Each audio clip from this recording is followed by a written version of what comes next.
Well, I've written that this is just the latest neoconservative debacle of the U.S. neoconservatives. The neoconservatives are the group that took over U.S. foreign policy 30 years ago at the end of the Soviet Union. This neoconservative group said, oh, okay, our rival is gone. We now are the sole superpower. We run the world. We are the hegemon, to use the term that the international relations types use. Yeah. Or as the military in the U.S. says, we have full spectrum dominance.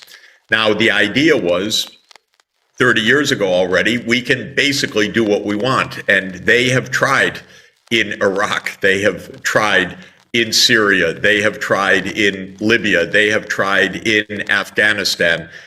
And what they've tried to do is to say the U.S. runs the show. It fails all the time. When it comes to this war in Ukraine, this has been brewing for 3 decades as well, because the terms of Gorbachev ending the Soviet Warsaw Pact military alliance was that NATO would not take advantage of that, but would also stay where it was. The phrase that was used to Gorbachev was, NATO will not move 1 inch to the east. Of course, as soon as the Soviet Union ended, the United States neocons said, we can do what we want. We don't have to honor any agreement. And they started NATO enlargement. First to Central Europe, probably acceptable and understandable, though a lie. I wouldn't have done it. But to Poland, Hungary, Czech Republic, these were countries that had been dominated by the Soviet Union. They're not close to Russia. They weren't any direct threat to Russia to have them as part of NATO. But then, starting in the 2000s with George W. Bush Jr., who really was the neocon administration par excellence, with Cheney as his vice president, the one who made the Iraq War, for example, they enlarged NATO to 7 more countries: Romania, Bulgaria, Lithuania, Estonia, Latvia, Slovakia, and Slovenia. Now, that's coming pretty close to Russia, and Russia kept saying, don't do this. It's provocative. You told us you never would. You're getting to our borders. You're threatening our security. And then in 2008, George Bush actually did the horror, though privately, of the Europeans, said, we're going to expand NATO to Ukraine and to Georgia. Now, if you look at a map, and I hope your listeners do look at a map, if the NATO alliance expanded to Georgia and Ukraine, the idea was and would be to encircle Russia in the Black Sea, because you'd have NATO in Ukraine, Romania, Bulgaria, Turkey, and Georgia. You'd actually encircle the Russian naval fleet, and as U.S. neocon strategists said, that would end Russia as any kind of even regional power. It couldn't project any kind of power, even naval, in the Eastern Mediterranean. That was the idea. The Russians were beside themselves, and Putin said in the 2008 Bucharest NATO summit to Bush, to his face, if you do this, we will take Crimea, because that is, for us, core security. Americans are incredibly arrogant at this governmental level. They believe they don't have to listen to anybody. But, you know, there was a breathing space in 2010 because a pro-Russian president was elected in Ukraine, Viktor Yanukovych. Yeah. And he said, we should be neutral. We don't want to be caught in a trap between the United States and Russia. We will be neutral. Yeah. But that's not good enough for America. You're either with us or you're against us. So the United States worked pretty hard to overthrow Yanukovych in the so-called Maidan in late 2013 and early 2014. I want to talk to you about what happened in 2014, but I just want to go back to the early 90s, the collapse of the Soviet Union, and the promises made to Gorbachev. Namely, if the Warsaw Pact is dissolved, NATO will not move an inch towards the east. That was the promise that was made. A lot of people are disputing that. My question to you is there a paper trail or documentary proof of this agreement, or at least this verbal promise? It's thoroughly documented. People can go on something called nsarchive.gwu.edu. GWU is George Washington University, and it's the National Security Archive, or nsarchive.gwu.edu. And the title of the folder is NATO Expansion, What Gorbachev Heard.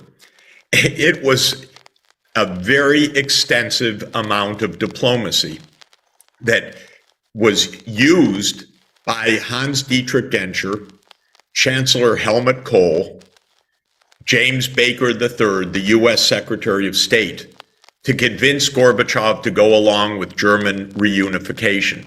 It was not casual. It was detailed. It was briefed in detail.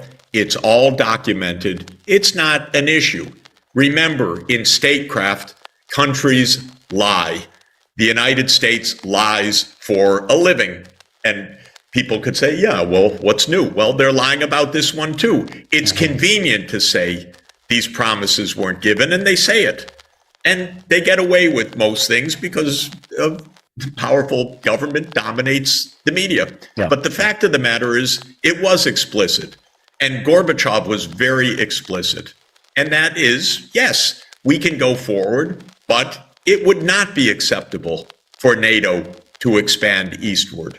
Yeah. Then Yeltsin picked this up, I know, when he became president. And he said repeatedly to Clinton, don't do this. And then the U.S. government line is, Yeltsin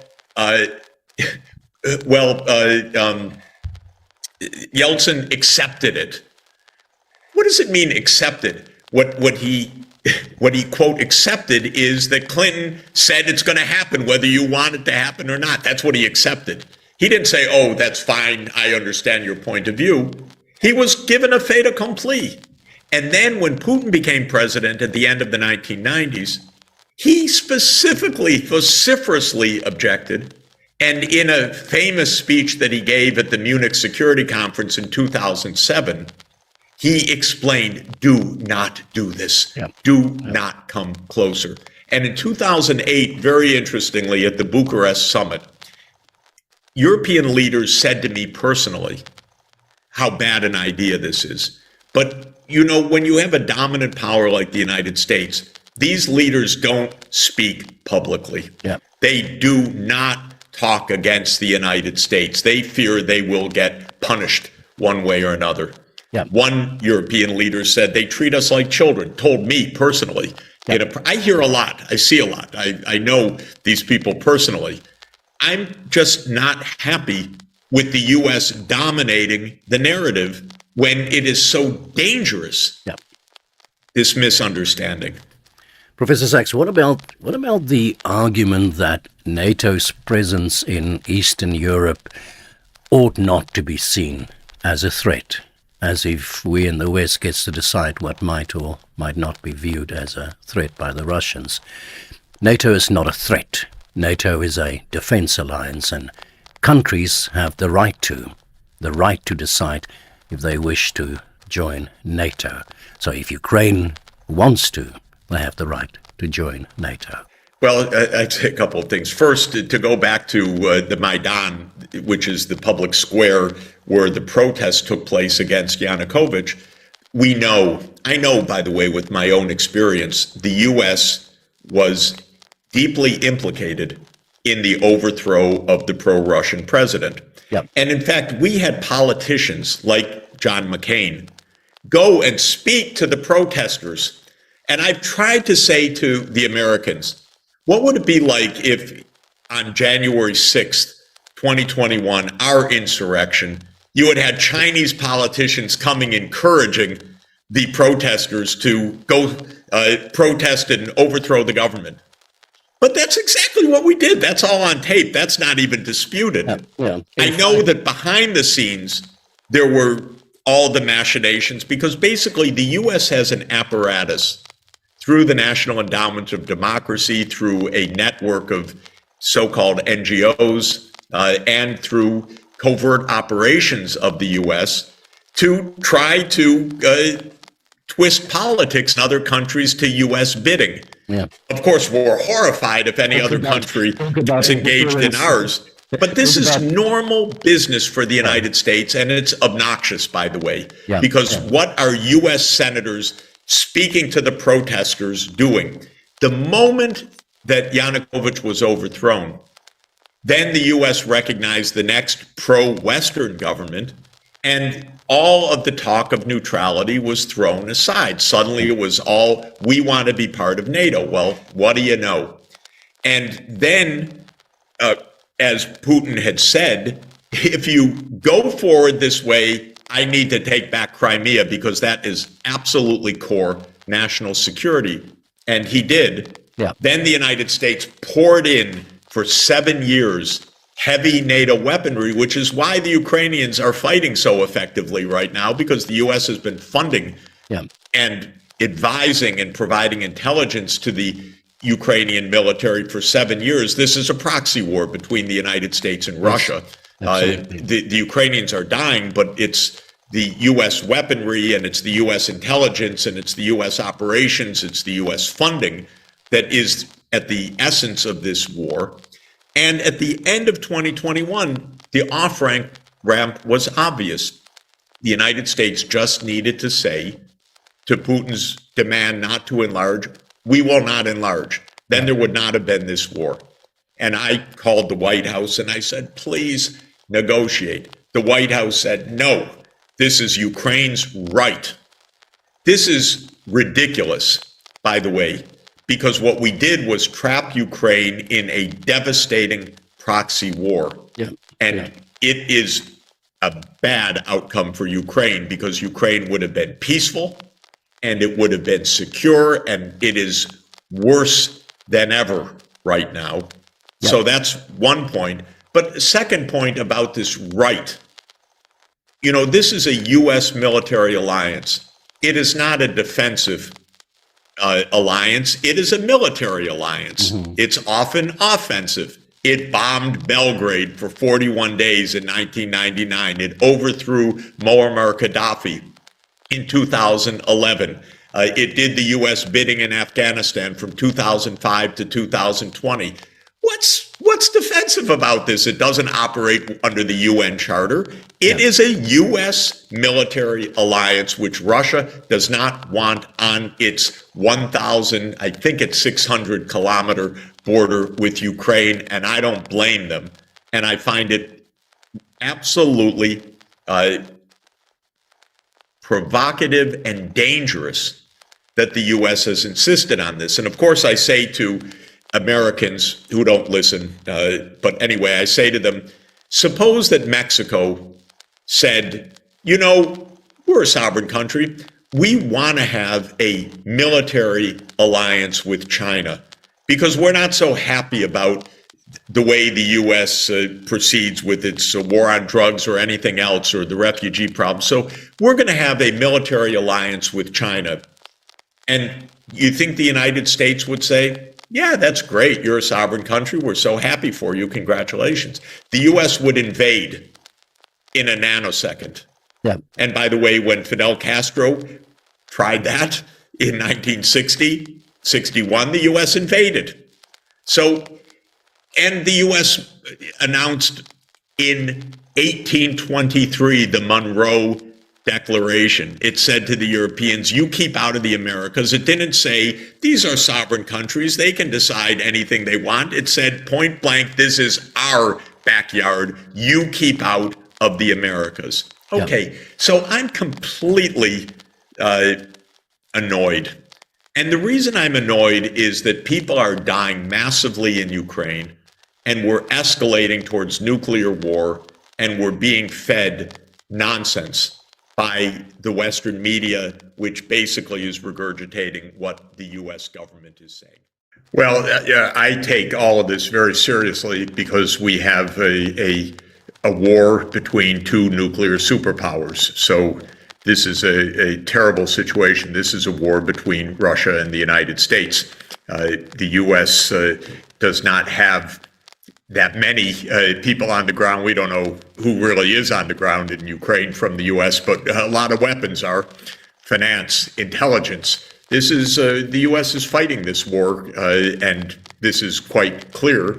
And that means two sides, each that have arsenals of 1,600 or so active nuclear weapons in a war that is of tremendous significance for Russia on its border, and so far where the United States is saying we will continue to do whatever it takes to defeat Russia. Well, when you have superpowers talking in that way, you better damn take it as a big threat. And I have not appreciated the U.S. policies in this all along, because I think I'm actually a little relieved in a weird way that Biden said this, because I felt this all along.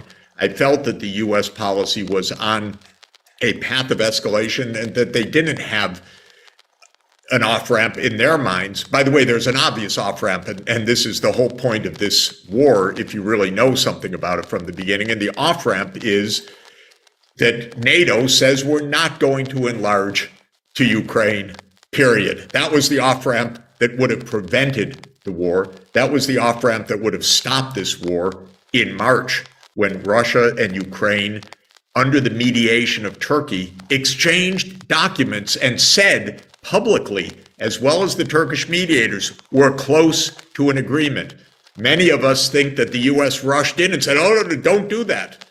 You know, we don't know ever with our government what's really going on, because they don't tell the truth. That just goes with the business of government, the way that it's viewed in Washington. But my feeling is that there are a lot of signs that the U.S. has been against a negotiated end to this war, because my interpretation is that this issue of NATO enlargement is a deeply held objective of the United States going back to the early 1990s. It's as deeply rejected by Russia since that time. I've watched it on both sides. That's why we have a collision course that continues to escalate, and why we should take damn seriously this nuclear threat. But why Biden should ask himself, okay, well, good, he's asking what's the off-ramp. I'll give him the suggestion. We should never have suggested NATO enlargement to Ukraine.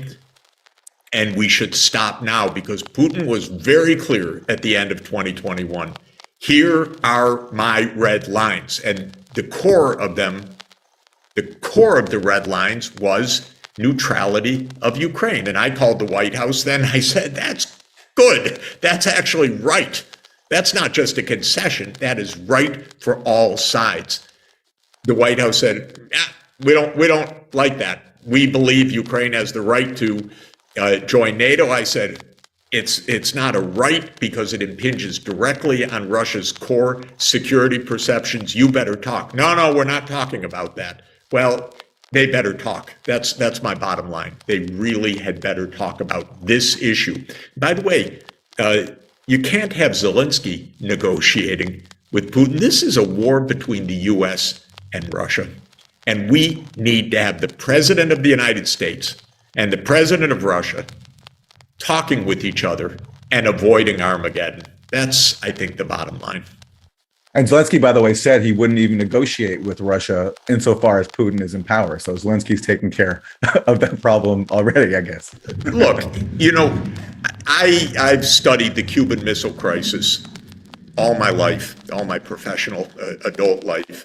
I wrote a book about the aftermath of the Cuban Missile Crisis. I've looked at this issue in great detail. We came close to nuclear Armageddon exactly 60 years ago this month, by the way.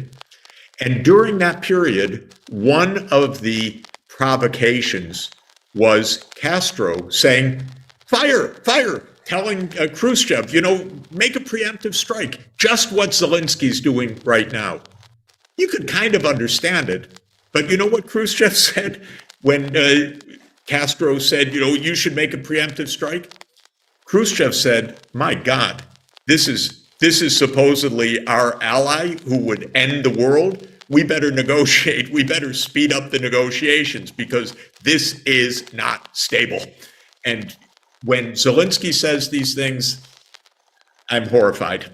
And yeah, they walked it back, but he didn't say sanctions, by the way. He said preemptive strike, and Zelensky has said similar things. And they talk recklessly, maybe understandably, given their circumstance. I don't think so. I don't like it. And I think it shows how unstable this is. And by the way, during this whole period of this proxy war, where this is really a confrontation between Russia and the United States, we have pretended that it's a confrontation only between Russia and Ukraine, first of all. And we've said constantly, whatever Ukraine says, this is, that's the right thing. And so we're kind of giving carte blanche to the most extravagant, dangerous, provocative statements. And another example, okay, we don't know for 100%, but let me do a little quiz. Russia is in control right now of the Zaporozhye nuclear power plant. It is being shelled. We hear that's very dangerous, which it is. You shouldn't shell nuclear power plants. Now, one side controls the plant. So who is actually shelling the plant? Well, our media say, oh, we don't know who's shelling the plant. And they can't put one and one together to say, well, if Russia's in control of the plant, maybe they're not shelling their own plant. Maybe it's Ukraine shelling the plant. Well, I can tell you, I speak to a lot of people. It's almost surely Ukraine shelling the power plant. And we can't bring ourselves to express a simple truth. And that hurts because they continue to shell the power plant with impunity. And we should say, stop shelling the power plant. Yes, it would be good if you had control of the power plant, we can say to them, but don't shell a nuclear power plant. But we can't even find those words. That's the problem, because we're kind of faking the whole thing as if this isn't a US-Russia thing. Then we say, okay, do it, go, defeat Putin. That's great, that's what we want. Defeat the guy with 1,600 active nuclear warheads and several thousand more in reserve. Go ahead, go do it. As if this isn't our Armageddon that we're heading to. And that's really been a massive failure of this administration till now. One thing I've learned I'm 67 years old. I've been through a lot of US wars, Vietnam, Laos, Cambodia, Nicaragua, Iraq, Syria, Afghanistan, Libya, Yemen, and more. It's the job of the President of the United States to put on the brakes, because this country is a war machine at the top. We don't see it. We don't know it exactly. Eisenhower told us about it with the military-industrial complex. This country is a war machine. The main job of the President of the United States is to stop the war machine from making wars. And we are now in an escalation heading towards Armageddon, according to the president. That's not a spectator sport. That's his job, to keep us away from Armageddon. And Professor Sachs, you said this is a war between the U.S. and Russia. We've heard threat after threat or call after call for an end to the Nord Stream 2 pipeline, from Assistant Secretary of State Victoria Nuland to Joe Biden himself. Senator Ron Johnson, in questioning Nuland, appeared to actually call for the sabotage of the pipeline. But I'm literally talking about rolling back the pipeline. And loosely define that, but I mean taking action that will prevent it from ever becoming operational.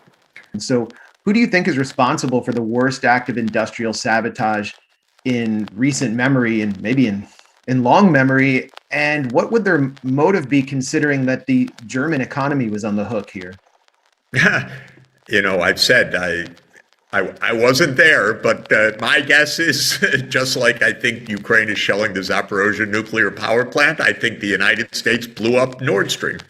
And they told us, Biden said it in February, said if Putin invades, Nord Stream is over.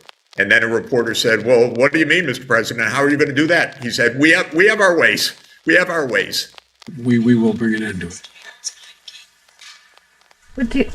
How will you do that exactly, since the project and control of the project is within Germany's control? We will, I promise you, we'll be able to do it. Come on. Who controls the airspace? Who monitors the airspace? Who has the means to do this? Who said we're going to do it? Who said afterwards, this is a tremendous opportunity, this new situation, a tremendous opportunity to permanently wean Europe from Russian gas? That would be Secretary of State Blinken. Who said, thank you, USA, tweeting a picture of the burst pipeline? That would be Radek Sikorski, former foreign minister of Poland. And by the way, I've been in touch with reporters in papers that say we don't know, or even worse, who say Russia did this. And then I talk to very senior reporters, and they say, Jeff, of course it's the U.S. What do you think? But it doesn't get into our news. My guess is that we're going to hear from Europe's investigators in a week or so. Very hard. We don't know. Trail went cold. Very hard to tell. We'll keep looking, but we don't know. But terrible blow, terrible blow. That would be consistent with the U.S. doing it. And the fact that things went a bit quiet after this, rather than parliamentarians throughout Europe demanding our core infrastructure was blown up, tells me that they're told, keep it quiet, keep it quiet. We don't really want to know exactly what happened. So I can't prove this, but it sure does, to my mind, put all the suspicion on the U.S. side. Warnings, motive, capability, subsequent behavior, strange statements. To my mind, it adds up. I don't think Russia would blow up its core infrastructure. That doesn't make sense. And anyone else that did it would, with Poland or Denmark or anyone else, that would be NATO, that would be with the U.S. President Joe Biden has said, Professor Sachs, that there will be an investigation into what he has deemed an act of deliberate sabotage. He said he'll send divers down, which is interesting because he knows that divers can reach it.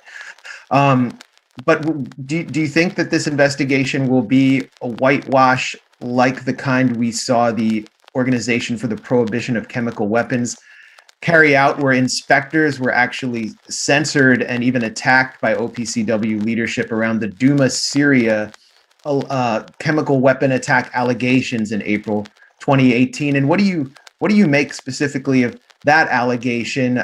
My colleague here, Aaron Mate, has done as much to expose the cover-up as anyone, so it's a real issue of interest here.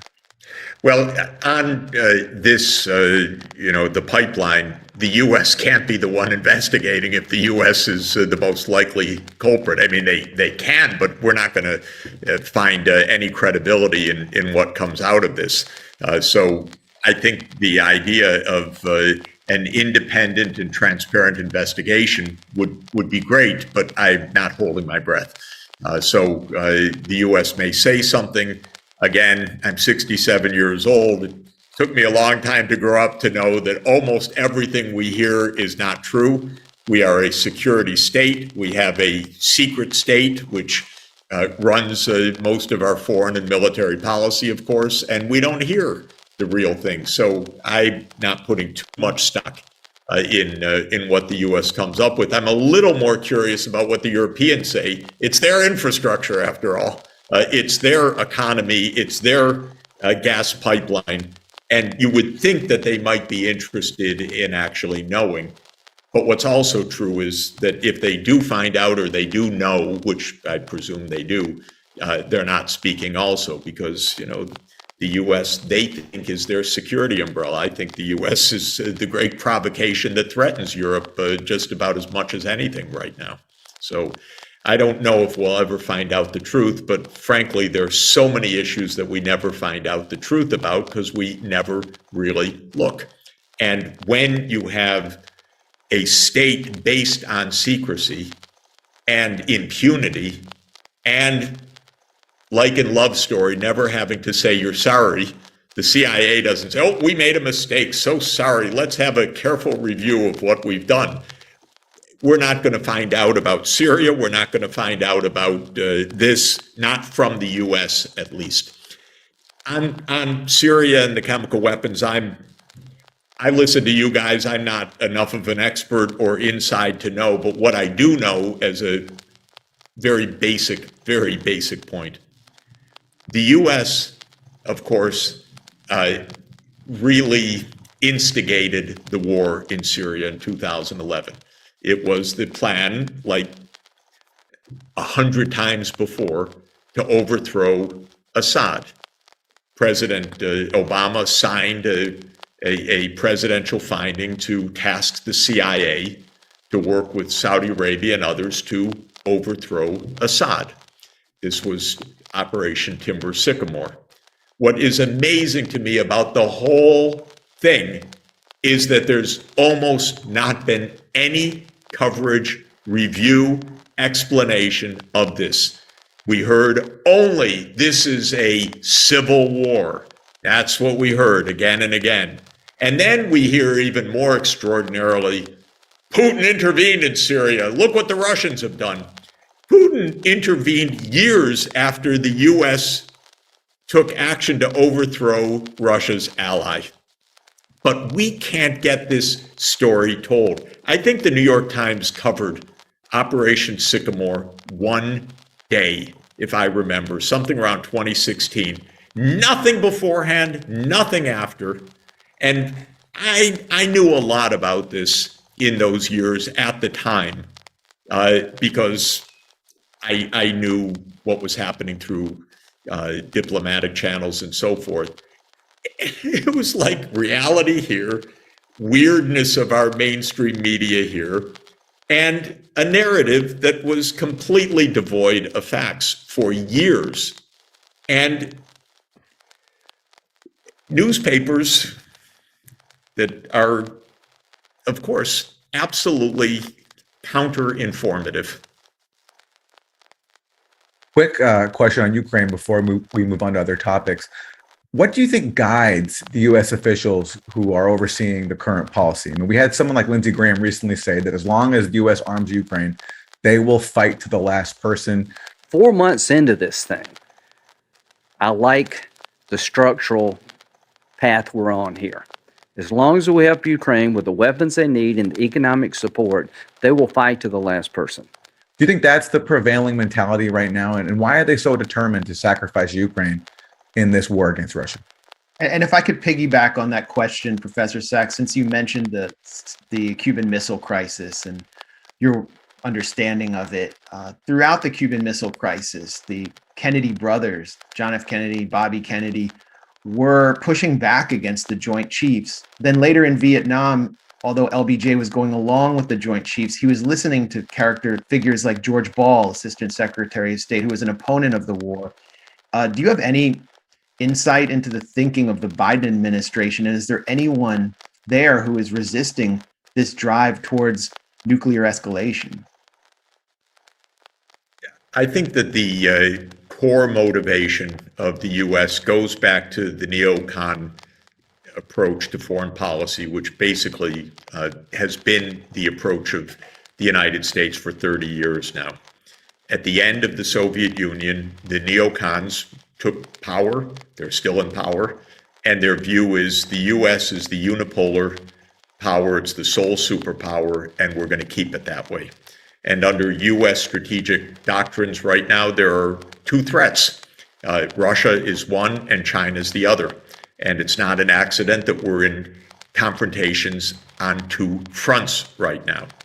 So when it comes to Russia, Zbig Brzezinski pretty much spelled this out in his very interesting book, The Global Chessboard, Grand Chessboard, A Global Chessboard, 1997, where he said that Ukraine is the geographical pivot of Eurasia. It's the key.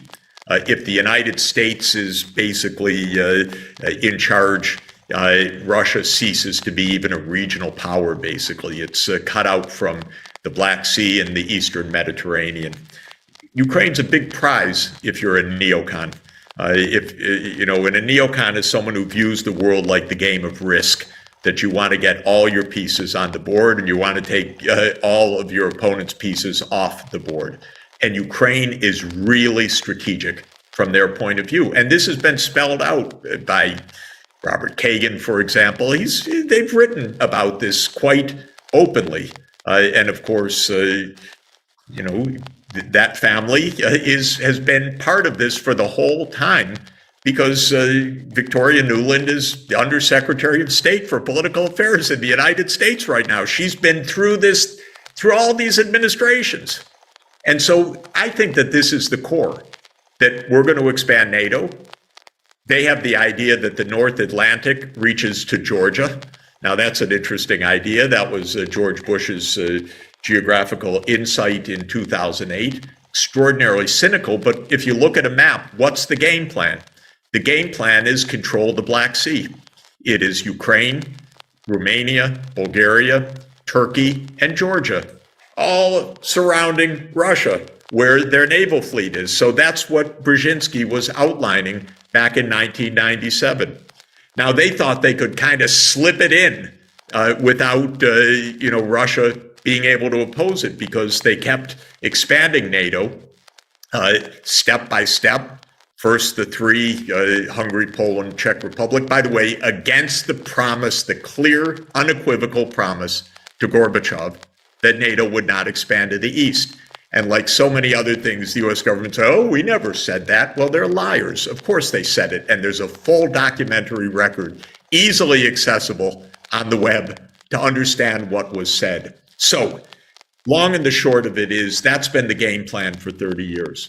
And it's had its ups and downs, because Ukraine itself is internally divided between East and West. And so the presidents have gone back and forth, pro-Russia, anti-Russia. And when a pro-Russian president, Viktor Yanukovych, came in 2010, after Bush had invited Ukraine into NATO, over the opposition, by the way, of European leaders, but this is a U.S.-led alliance, Yanukovych guided neutrality through the Ukrainian parliament. That stabilized things for a little while, until Yanukovych was overthrown. Overthrown by whom? Well, according to the U.S. narrative, the masses on the streets. According to what I saw with my own eyes, we stirred a lot of the pot and paid for a lot of that overthrow. I don't know how much. Everything's a lie. Everything's hidden. But the Russians say that was a coup that the U.S. led. I can't tell you exactly the U.S. role, but we heard Victoria Nuland on the tape describing the formation of the new government, and other choice words for our European allies. And I know with my own eyes, by the way, about U.S. involvement in that. Not my involvement. I saw it. I was, oh my God, that's pretty weird what's going down. And this is Russia's point, which is, okay, you broke it again. Now, because as soon as Yanukovych went down, the new government said, we want NATO. And then the U.S. started pouring in the weapons, billions of dollars during the Trump years. Then Biden came and I thought, my God, maybe we'll get some sanity. Of course, he doubled down 3 times in 2021. At the highest levels, we said Ukraine will be a member of NATO. In the NATO annual meeting, in a State Department strategic document with Ukraine, and in a Defense Department strategic document. So we doubled down. That's when I called the White House at the end of the year, please take the off-ramp. But they don't want to take the off-ramp. Now we're close to Armageddon, we're told. There is an off-ramp. We better take the off-ramp. We better start talking rather than just escalating. Well, thanks a lot. Of course, this is a geopolitical crisis, and what's at stake is how the world is going to be shaped for many years to come. And there is a view that I've wanted and held for a long time, which is that we have an open, peaceful, interconnected world. And there's another view, which is that we're divided into camps and at war with each other, whether wars on the margins of these two camps or something even dreadfully worse. And we're right now, really at a moment of truth for the world, and it's not clear which way we're going. For me, you mentioned I've been a witness to this for a long time, and indeed, I really was a witness to these events already 33 years ago. I was the lead advisor to Poland in its first post-communist government. I was then advisor to Gorbachev's economic team through Grigory Yavlinsky in 1990 and 91. I became advisor to Yeltsin in 1991 to 1993. And I was advisor to Leonid Kuchma, first president of independent Ukraine, in 93. So I watched from the very beginning. And, I'm a softie and a bit of an idealist, so I really liked Gorbachev. Many people did not for many reasons, but I really liked Gorbachev's vision of a world that was at peace. He was really a man of peace. His fundamental point was don't shoot, and that meant the unraveling of the Soviet Union in the end. He was the one who pulled the plug on the Warsaw Pact and thought that the other side, the US-led NATO side, would understand that there was an opportunity actually for a peaceful world that didn't have these two competing blocs. And I signed on to that vision. I always believed in the common European home. So people call me naive, stupid, maybe I am, but anyway, I believe that it was the right way to go. And we obviously have seen that utterly, completely, totally, disastrously come crashing down. And so I pondered for 30 years how we got so horribly off track. And I think it's pretty clear that both sides played into this, but I utterly resent and did resent already 30 years ago that the U.S. couldn't get it through or U.S. leaders couldn't get it through their sometimes thick skulls that Russia didn't have to be an enemy, that it could actually just be a counterpart, even a partner on many things, and that at a time of duress at the end of the Soviet moment, it was time actually to find a path to peace. Even before that, perhaps naively, I thought that Gorbachev's attempt to democratize the Soviet Union was good and should have been supported also economically. But I have to tell you, perhaps the most amazing single moment of my professional life was actually being in the Kremlin in December 1991, when Boris Yeltsin walked across the room, entered a room from a far door, walked across the room to where I was heading a small economics delegation, sat down and said, "Gentlemen," because it was all men, "Gentlemen, I want to tell you the Soviet Union is finished." And he pointed to the far door and said, "I've just met with the leaders of the Soviet military, and they have agreed to the dissolution of the Soviet Union." So I heard that literally out of Yeltsin's mouth, that moment, and believed that it augured peace and cooperation, and obviously that has not come to pass. So yes, this is a geopolitical crisis. This is not a war between Russia and Ukraine mainly. This is a war between Russia and the West, if you will, especially a war between Russia and the U.S. But, you know, we use those terms. It's a war between small groups leading these countries, and especially in the U.S., the neocons who have led U.S. foreign policy basically for the last 30 years, and I think have led it disastrously wrong. Absolutely. Now, can I just, because a lot of things there, but first of all, you talked about Eastern Europe. How is it that Eastern Europe, not just the West, has become so radicalized? Because I remember Tadeusz Mazowiecki, who was the Prime Minister of Poland. He came across to me as an extremely measured, very, sensible, rational man. He did not, it seems to me, seek confrontation with the Russians at that time. There was general goodwill. I mean, we also had in the Czech Republic, we had a leadership which was also willing to work with the Russians, and yet Eastern Europe has also become radicalized.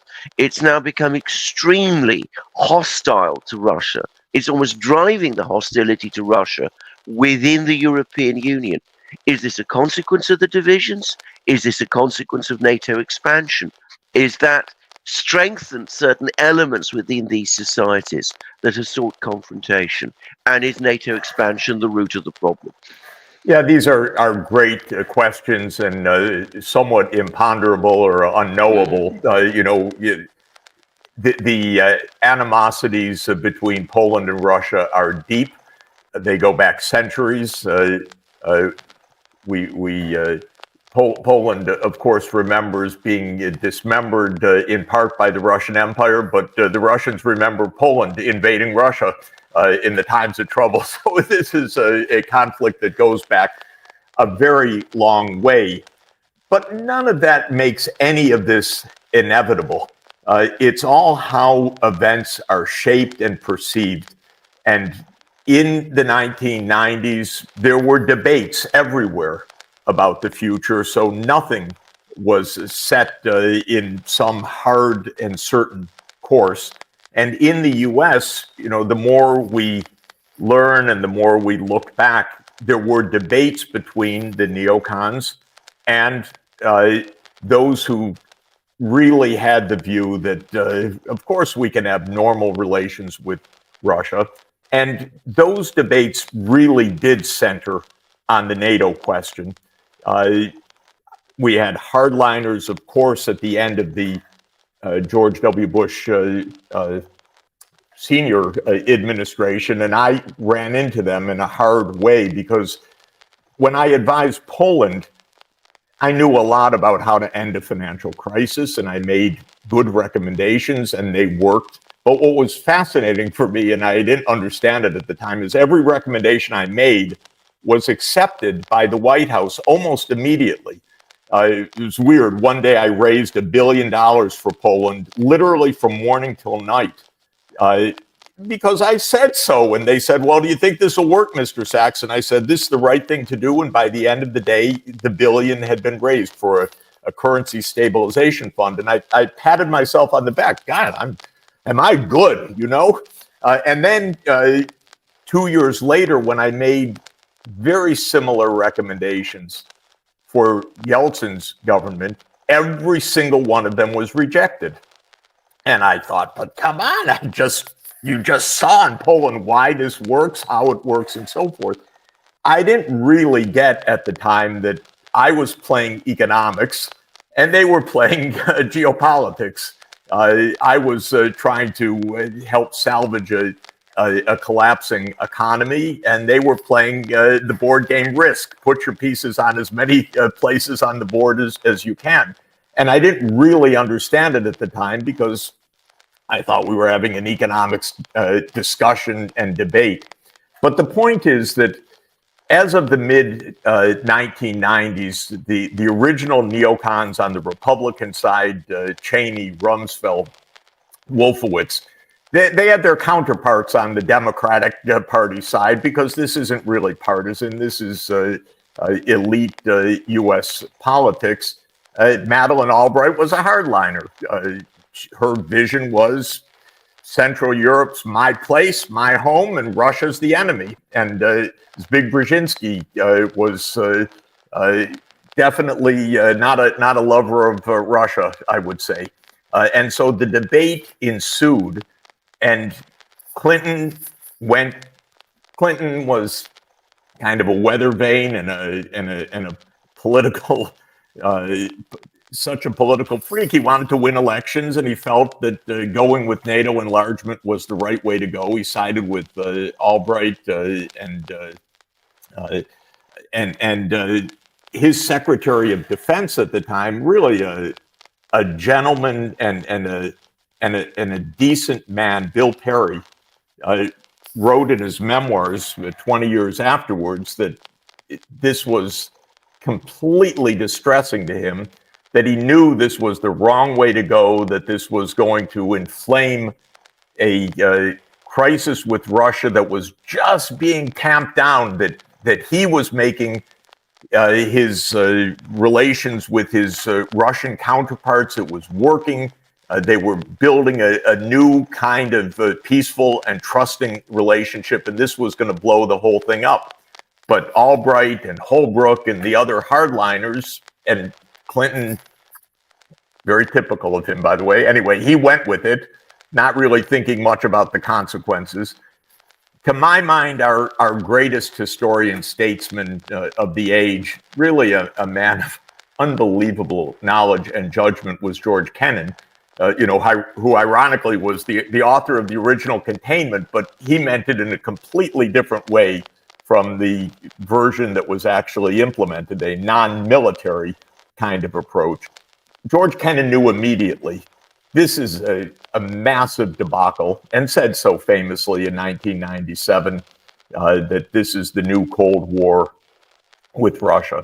So I watched all of that taking shape with horror, because I obviously knew people on both sides. I thought this was a dreadful mistake. But then the George W. Bush administration got worse. 9/11 freaked the U.S. out, and everything went haywire. But the neocons really took over, led by Cheney, of course. And NATO enlarged 7 more countries by 2007, including to the Black Sea with Bulgaria and Romania, including to the Baltics. This is getting pretty damn close. And then in 2008 was Bush's completely provocative, unnecessary, extraordinarily dangerous insistence that NATO commit to enlarging to Ukraine and to Georgia, really in a way fulfilling the plan spelled out cleverly in Zbig Brzezinski's 1997 book on the grand chessboard, where he said, you corner Russia, you end Russia's power and influence, and you basically have the linchpin to controlling Eurasia. And so that, I think, was the vision of the neocons. And President Putin, who was basically pro-European when he came into office, said in 2008 at the Bucharest Russia-NATO meeting, which followed one day the NATO summit in Bucharest, he told Bush, "You do this, I take back Crimea. Don't play this game." And to my mind, all of this was already extraordinarily dangerous. Then Obama came in, and like everything in the U.S., he got pulled into the same neocon orbit. I don't think it was his instinct or his knowledge, but he was very inexperienced. And Hillary Clinton was part of that. And of course, Victoria Nuland, who we've come to know so well during all of this period, started to guide policy. And I think when you look back, clearly, the Yanukovych period is extraordinarily interesting and important in this story because Yanukovych actually rather cleverly and skillfully was trying to keep some kind of foothold and balance in the midst of this emerging great power confrontation over his country. And so Yanukovych wisely said, we stay neutral. Wisely said, Russia keeps its claim on the Crimean naval base dating back to 1783. Don't topple this. And Yanukovych was in a way, and I think in retrospect, with a lot of skill actually, was maintaining some kind of very fragile equilibrium. But the neocon, the neocon gears were turning, and of course, the U.S. Helped to play into, stoke, and God knows what else, and we don't know all the details, to overthrow Yanukovych in February 2014. And the war started at that point. And the war started because the equilibrium, which was extraordinarily fragile at that point, collapsed. And we've been at war now for 8 years, and it's absolutely a disaster. And first and foremost, a complete tragedy for Ukraine, but a disaster for the world. You know, first of all, of course, Europe could have stopped this, but it would have taken, at a minimum, it would have taken France, Germany, and Italy, the leaders, all of whom, by the way, early this year were on the same track that there was a way to either prevent the war or stop the war, but acting together, which they did not do. And they were unwilling to stand up to the U.S. on that. But I think another interesting observation in how the U.S. kind of batted Macron aside, Scholz aside, Draghi aside in the first months of this year is an observation that I heard from another European leader, which I think is pretty astute, which is that, look, the U.S. has moved on. The real front line of U.S. foreign policy is not Western Europe. The real front line really is the Baltic states, is Poland, is Ukraine. They rather like that fact. That is the more eastern countries. Now they're really something. They're big in the U.S. Imperial view, and somehow this is even more disheartening to Western Europe. But the fact of the matter is, I actually have no doubt in my mind, having been around for 40 years with these processes, that if the European leaders had said clearly, privately, publicly, any which way to Biden, no, this is not right, and we don't want this war, and we've got to do this a different way, and you've got to sit down with Putin because that's what this is really about, and he's laid out a basis for sitting down, it would have happened. Because the U.S. could not resist that, actually. So who bluffed whom, or who said wait, or who said don't worry, hard to know. But the Europeans lost the chance, and Brussels, of course, is useless in this. That's part of the problem. Brussels has been useless and completely on side. And your country, Alexander, is just so excited to be fighting the Second Crimean War. They can't even contain themselves. Palmerston didn't get his way in 1856, so we're going to get our way in 2022. It's almost a joy for them. Terrible to say. Sadly, very true. Do you have time for one more question from me? Of course. So it's about the fact that to my mind, all the Brzezinski plans, all these grand chess games, which ignore the people, because if you treat countries as pieces on a chessboard or squares on a chessboard, you're already going, I think, seriously wrong. But it's so 20th century. It's so part of the world in a way that existed in the first half of the 20th century. It didn't end well, by the way. There is now another world beyond Europe. We have you were in Bali. You saw all of these other countries now asserting themselves.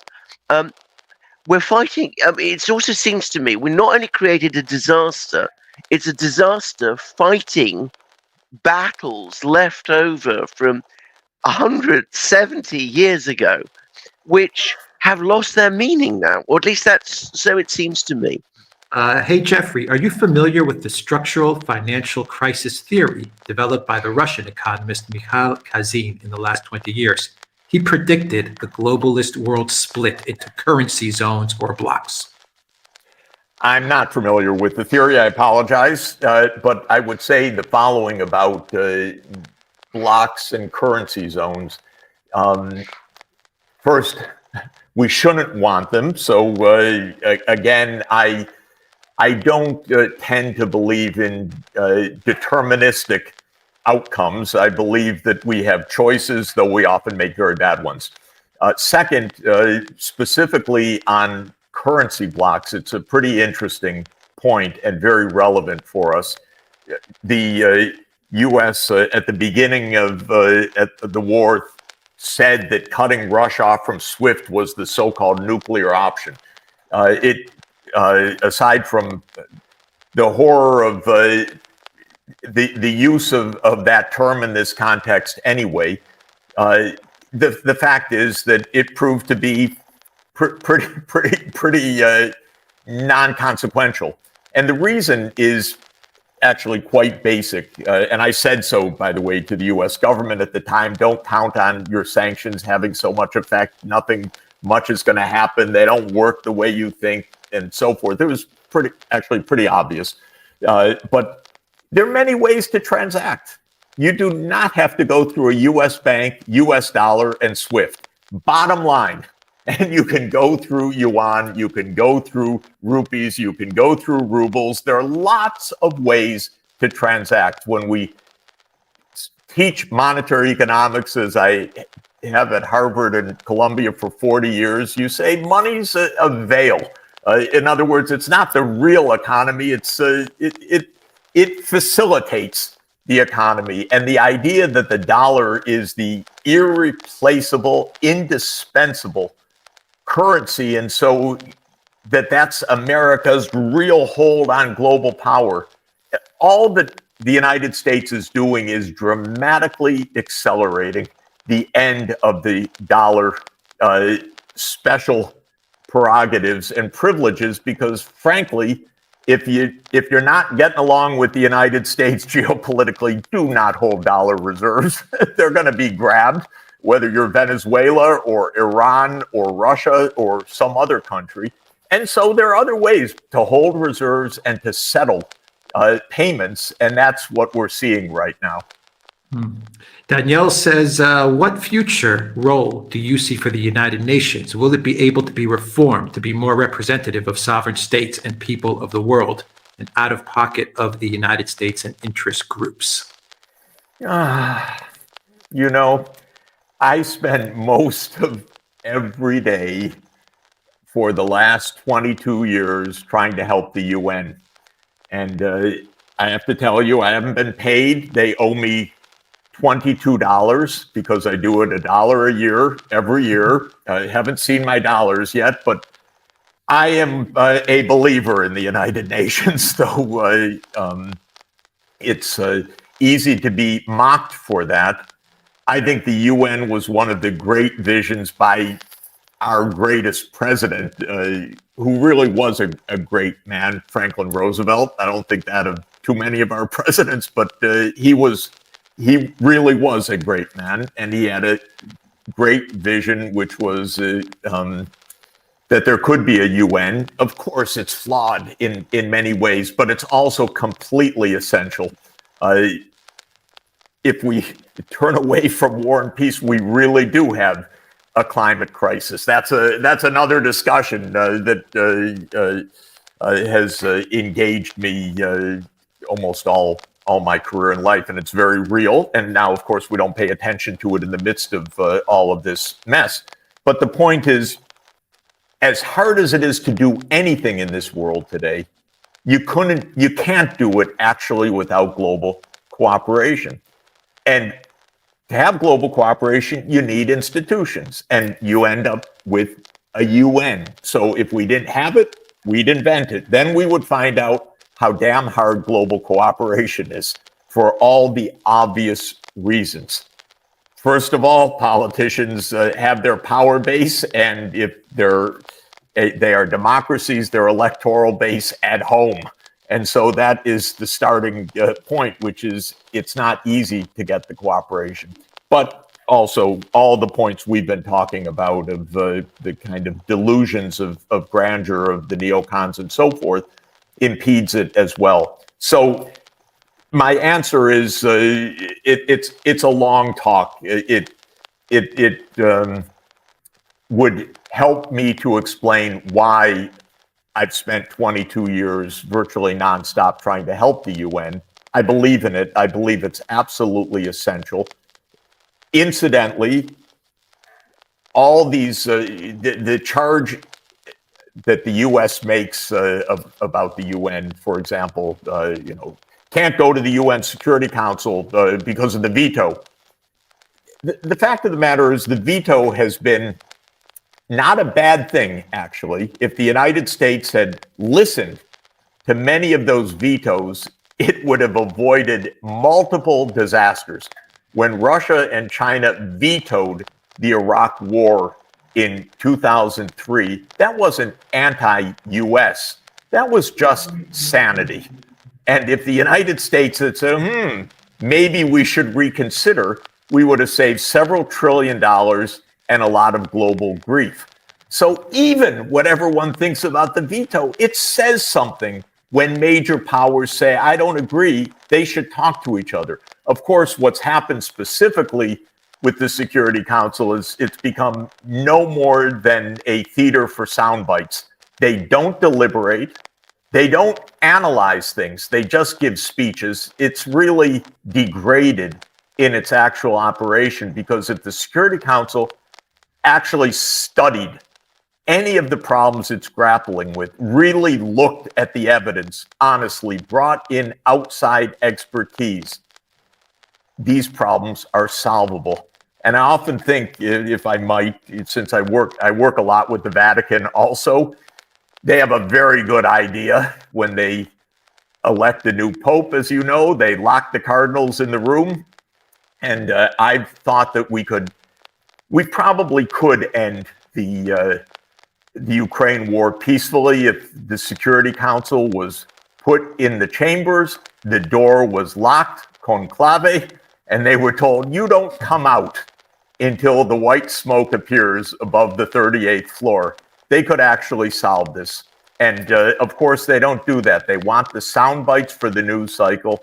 They're not actually talking with each other. Well said. Two more? Of Two more course. questions? Awesome. Thank you very much. Commander Crossfire asks, does Russia's political system allow for a strong leader to follow Putin, or does it stifle strong ambition? What is the shape of the Russian deep state, and what is the future of the post-Soviet state or the neo-union? Such easy questions. We should have stopped before. The only thing I would say, and I don't know the answers to those questions, but the only thing I would say is one of the things I've observed in advising governments in well over 100 countries over the last 40 years is how deep political cultures are. Political cultures are much deeper than economic structures or technologies and so forth. I really believe that if you look at Xi Jinping, you can see a Han Emperor there as well. And not surprisingly, because it was really in about 200 BC that China formed a centralized administrative state. It's in many ways brilliant statecraft, arguably the most successful statecraft on average over 2,000 years. And the current state, though it's a completely different political structure in the People's Republic, looks a lot like the China's centralized administrative state. I would say, I don't know if you two as real experts would agree with me, but when I look at President Putin, I see a czar because the political culture is similar. It's not surprising. This is hundreds of years. It's deep. It came for reasons, by the way. There's history to it. And I think we should understand this, by the way. This is why the finger pointing and so forth about, you know, your regime is illegitimate, yours is this, yours is that. That's fundamentally profoundly naive and mistaken, because these political cultures are quite deep. China's not going to look like the U.S. system. The U.S. system has its own roots. Part of it is a debacle, by the way. Part of it is very good, but it comes out of a cultural matrix. And so I would expect Russia in the future to look like Russia in the past in political culture. I don't bemoan that, by the way, because there are lots of ways to meet public needs and public goods. There's not just one model. And the more you live and the more you know your own society and how flawed it is, the more you look also to other countries and examples to understand maybe there's some better ways to do some of these things. And that's why I, insist on U.S.-China dialogue, why I'm hosting symposia to bring together ancient Greek and ancient Chinese knowledge and so forth. This stuff is good that we talk to each other and that we understand political culture as a real thing and not as a ranking, as is so much done, and especially as a cookie cutter, that there's one way to do this and that's how it's going to be done. That view is part of the naivete and arrogance that gets us into so many problems.